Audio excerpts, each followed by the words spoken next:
আসসালামু আলাইকুম। অনেক দিন পর আমি আজকে শাড়ি পরলাম। আর আজকের দিনটা ছিল আমার কাছে খুবই স্পেশাল। আমি এবং আমার উনি দুইজনে ম্যাচিং ম্যাচিং ড্রেস পরে বেরিয়ে গিয়েছিলাম আমাদের ময়মনসিংহের জয়নুল আবেদিন পার্কে। ওখানে গিয়ে দেখি অনেক ভাইয়েরা ফুল বিক্রি করছে।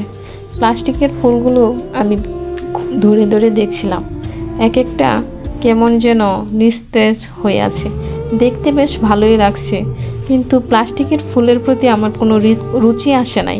সেজন্য আমি নেই নাই, শুধু ধরে ধরে দেখছি আর ভাবছি কি করা যায়। আমি একা একা ভালো লাগছে না, কারণ আমার উনি বেশ ভালো, কিন্তু বড্ড বেরসিক। সে যেন হাঁটতেই চায় না। তারপর দেখলাম কিছু ভাইয়েরা দোকান দিয়ে বসছে বইয়ের, আর আমার বই পড়তে বরাবরই বেশ ভালো লাগে, তাই আমি বইগুলো হাত দিয়ে ধরে নাড়াচাড়া করে দেখছিলাম। আর এখানে যে বইগুলো আছে সেই সব বই আমার ঘরেও রয়েছে, তাই আমি আর এখান থেকে কোনো বই নিতে পারলাম না। তারপর দেখলাম ওয়ালেট দেয়ালে টানানোর জন্য, কিন্তু আমার কাছে তেমন ভালো লাগে নাই, তাই এগুলোও নিতে পারলাম না। শুধু হাত দিয়ে ধরে ধরে দেখছি, এতেই যেন মনের শান্তি। তবে কোথায় যেন একটা মন খারাপ লেগেই আছে। আজকে শাড়ি পরেও কেমন যেন নিজেকে শূন্য শূন্য লাগছে, নিজেকে বিলিয়ে দিতে ইচ্ছে করছে। শরীরটা বেশ ক্লান্ত, কারণ আমি অনেক দিন যাবৎ অসুস্থ। আর শরীর অসুস্থ থাকলে মন তো এমনিতেই অসুস্থ থাকে। আর মনটাকে খুশি করার জন্যই আজকে আমার উনি আমাকে সাজিয়ে গুছিয়ে পার্কে নিয়ে গেছিল। কিন্তু তারপরেও মন ভালো হলেও আমার শরীর কিন্তু ভালো হয়নি এখনও আমি অসুস্থতার মাঝেই রয়ে গেছি। তারপর সামনে এগোতেই দেখলাম কিছু ভাইয়েরা কাঁচা ফুল নিয়ে বসে আছে। আমি সবগুলো ফুল হাত দিয়ে ধরে ধরে দেখছি আর ভাবছি গাছ থেকে কেন যে ওরা পেরে নিয়ে আসলো। ফুল হাতে নয়, গাছেই সুন্দর, আর ওরা ক্রাউন বানিয়ে বানিয়ে বিক্রি করতেছে। আর আজকে এক একটা ফুলের দাম অনেক বেশি। যেখানে রেগুলার গোলাপ এর প্রাইস হচ্ছে 20 টাকা, সেখানে আজকে এক একটা গোলাপের দাম নিতেছে 100 টাকা। তারপর আমি গাজরাগুলো দেখছিলাম, কিন্তু গাজরা পরার মতো অবস্থায় আমি নেই, কারণ আজকে আমি হিজাব করেছি। যেহেতু সামনে এবং পিছনে সব দিক থেকেই আমরা মুসলমান, এবং সেক্ষেত্রে হিজাব পরা আমাদের কর্তব্য। তার উপর এটা হচ্ছে রমজান মাস, হিজাব তো অবশ্যই পড়তে হবে। তারপর সামনের দিকে গেলাম, হাঁটতেই দেখি ঝুড়ি নিয়ে বসে আছে।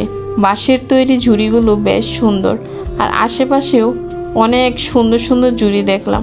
দেখে ভালোই লাগছে, কিন্তু আমার নেওয়ার মতো রুচি হয় নাই। শুধু শুধু এগুলা কিনে টাকা নষ্ট করব, সেটা আমার রুচিতে আসে না।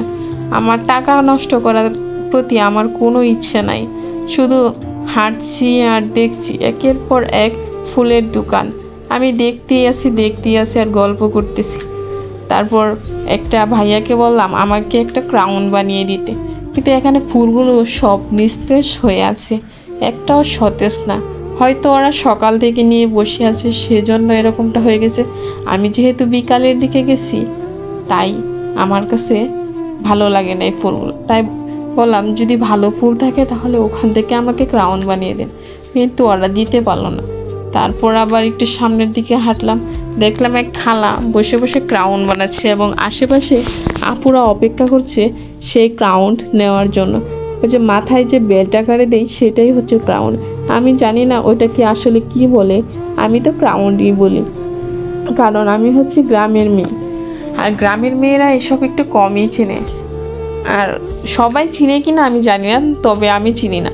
তারপরে একটা ক্রাউন আমার বেশ ভালো লাগলো, এটা মাথায় দিয়ে দেখলাম না আমাকেও ভালো লাগছে, তাই আমি এটা নিয়ে নিয়েছিলাম পরবর্তীতে। আর এটার দাম রেখেছিল আমার কাছ থেকে 100 টাকা। আর আমি কাস্টমাইজ করে যেহেতু নিয়েছি, তাই আমার কাছে ভালো লেগেছে। একটা গোলাপ, গাঁদা আর ছোট ছোট কি ফুল যেন ওরা দিয়ে আমাকে বানিয়ে দিয়েছে। আমার কাছে বেশ ভালোই লেগেছে। মন ভালো করার জন্য এর থেকে আর কোনো কিছুই প্রয়োজন হয় না। আমার মন খারাপ থাকলে আমি সবসময় চেষ্টা করি নিজেকে সাজিয়ে গুছিয়ে একটু ঘোরার। আমার যখনই মন খারাপ থাকে আমি শাড়ি পরি সাজগোজ করি তখন আমার মন ভালো হয়ে যায়। আর সেজন্য আজকেও এমনটাই হয়েছে। আমি একের পর এক ফুলের দোকান ঘুরে ঘুরে সব ফুল দেখা শেষ। তারপর একটু নিচে গেলাম, নিচে যেয়ে হাঁটাহাঁটি করলাম, ফুলগুলো দেখলাম, গাছের পাতাগুলো দেখলাম, কিন্তু তাও মনটা যেমন কেমন মনমরা হয়ে আছে। আমার কাছে কীরকম যেন লাগছে। সাথে আরও 10-12টা বান্ধবী থাকলে হয়তো ভালো হতো। শরীরে বললাম না, সুস্থতা না থাকলে কিছুই ভালো লাগে না। আমি হাঁটতেই আছি, ঘুরতেই আছি, আর মনে মনে ভাবছি কবে আমার সুস্থতা আসবে, আল্লাহ আমাকে কবে সুস্থ করে দিবে। আল্লাহ আমাকে সব দিয়েছে, যা চেয়েছি তাই দিয়েছে। গুণবতীও বানিয়েছে, রূপবতীও করে দিয়েছে, ভাগ্যবতীও করে দিয়েছে, শুধু সুস্থতা দেয়নি। আমি এতদিন পর্যন্ত যা চেয়েছি সবই পেয়েছি, শুধু আমি সুস্থতা পাইনি। আমার সারা 12 মাসই অসুস্থতা লেগেই থাকে। তারপরে ছোট্ট আপুটি দেখলাম ফুল বিক্রি করতেছে, ওকে দেখে আমার অনেক খারাপ লেগেছিল, কিন্তু ফুলগুলো কেনার সামর্থ্য আমার ছিল না, তাই আমি নিতে পারলাম না। আপুটিকে নাম জিজ্ঞেস করেছিলাম, কী যেন বলেছিল আমার এখন মনে নাই। ভিডিওটি অনেক আগের করা, সেজন্য আমার এখন মনে পড়তেছে না। এতদিন অসুস্থ থাকার কারণে আমি এডিট করতে পারিনি এবং ভয়েস দিতে পারিনি। আজকে একটু সময় পেয়েছি, শরীরটা একটু ভালো লাগতেছে, তাই একটু ভয়েস দেওয়ার চেষ্টা করলাম।